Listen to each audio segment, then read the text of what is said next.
أعوذ بالله من الشيطان الرجيم بسم الله الرحمن الرحيم طبیعت کی وجہ تو لیکن بڑی محبت نال تشریف لے آئے ہیں دوست احباب بڑی جمی دے نال توجہ دے نال پروگرام سنے جے انشاءاللہ بڑا جاندار شاندار خطاب ہوئے گا. اہلاً و سہلاً مرحبا.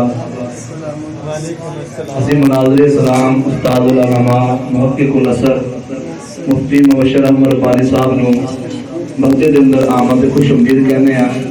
حکیم محمد عثمان صاحب کی طرفوں انتظامیہ کی طرفوں امام و خطیب کی طرفوں تمام کی طرفوں نمازیوں کی طرفوں اہل علاقہ کی طرفوں دل دی اتہا گرائیوں کے نال خوش آمدید کہنے ہیں. استاد محترم دا ساڈے کول آنا بہت بڑی خوشخبری ہے, خوش قسمتی ہے. استاد محترم ساڈے کو تشریف لے آئے ہیں. بلا تاخیر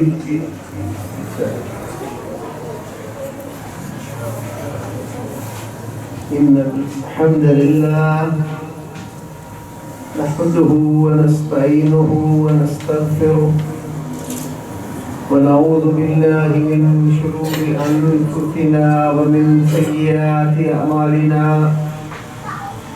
من يهده الله فلا مضل له ومن يضلل فلا هادي له.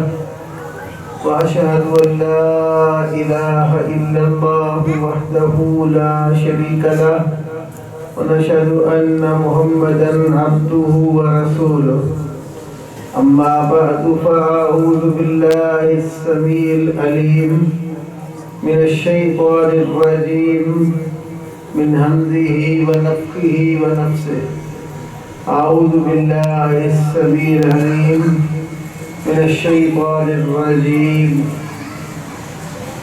قال الله تبارك وتعالى فاتبعوا قال النبي صلى الله عليه وسلم فاتبعوني يحببكم الله. رب اشرح لي صدري ويسر لي امري واحلل عقدة من لساني يفقهوا قولي. اللہ رب العالمین کا بے پناہ احسان اور اس کا کرم ہے کہ آج بیماری کو 10واں مہینہ ہونے کے بعد پہلی دفعہ آپ کے پاس درس کے لیے حاضر ہوا.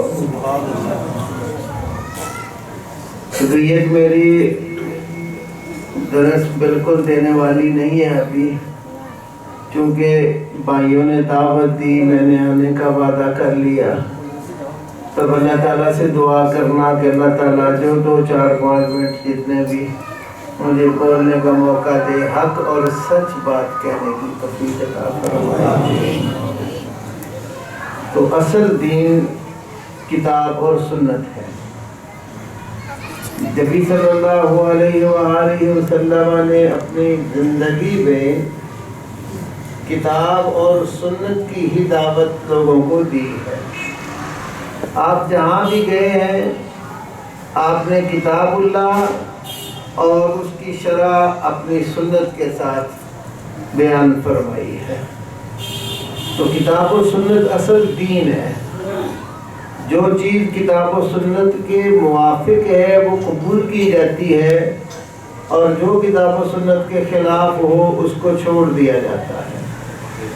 کہنے والا خواہ اپنی جگہ پر بڑا ہی مقام منصب مرتبہ رکھتا ہو, دنیا داروں میں بے شک بڑا اس کا اونچا مقام ہو, کسی خاص گروہ اور فرقے میں اس کی بڑی کوئی شان و منزلت بیان کی جاتی ہو, لیکن اگر اس کی بات کتاب و سنت کے خلاف جاری ہوگی تو وہ کسی کام کی نہیں ہوگی, وہ تو ردی کی ٹوکری پہ پھینک دینے کے قابل ہے.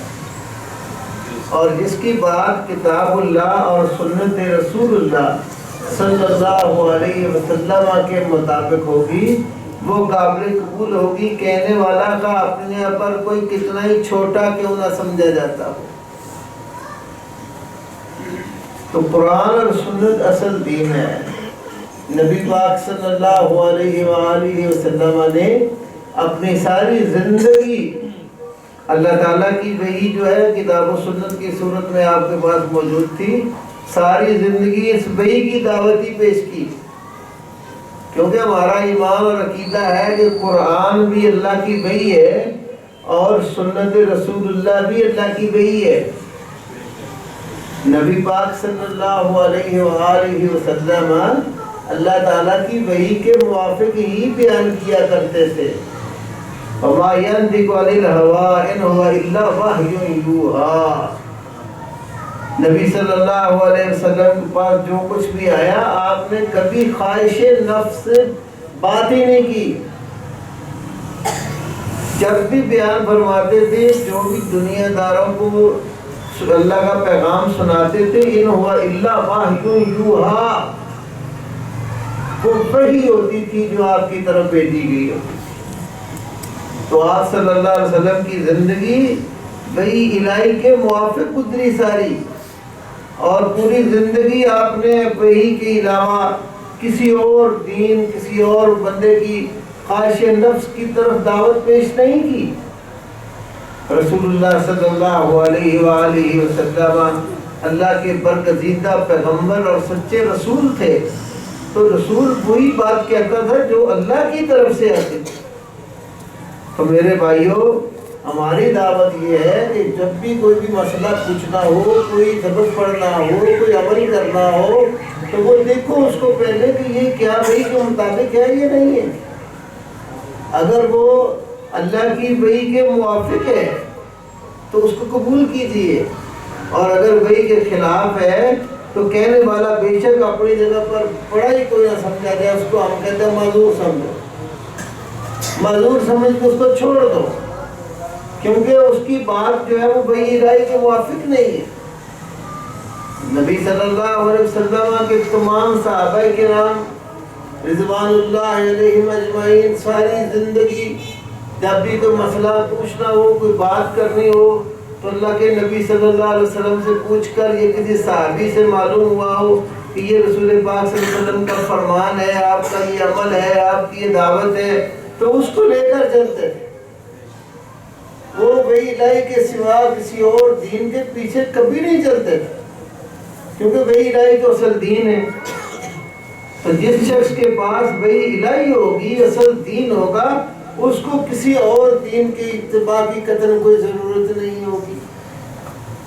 آپ جیسے خوش نصیب لوگ ہیں جن کا عقیدہ، جن کا نظریہ، نقطہ نظر ہمیشہ سے یہ ہے کہ ہم ہر مسئلے میں، خواہ وہ کسی عقیدے کا مسئلہ ہو، خواہ وہ فقہی مسائل ہوں، خواہ وہ روزمرہ زندگی گزارنے کے مسائل ہوں، تمام قسم کے مسائل ہم اللہ تعالیٰ کی وحی سے دیکھتے ہیں کہ رسول اللہ صلی اللہ علیہ وسلم پر اللہ نے جو وحی نازل فرمائی ہے، اس وحی کی روشنی میں یہ مسائل کیا حیثیت رکھتے ہیں۔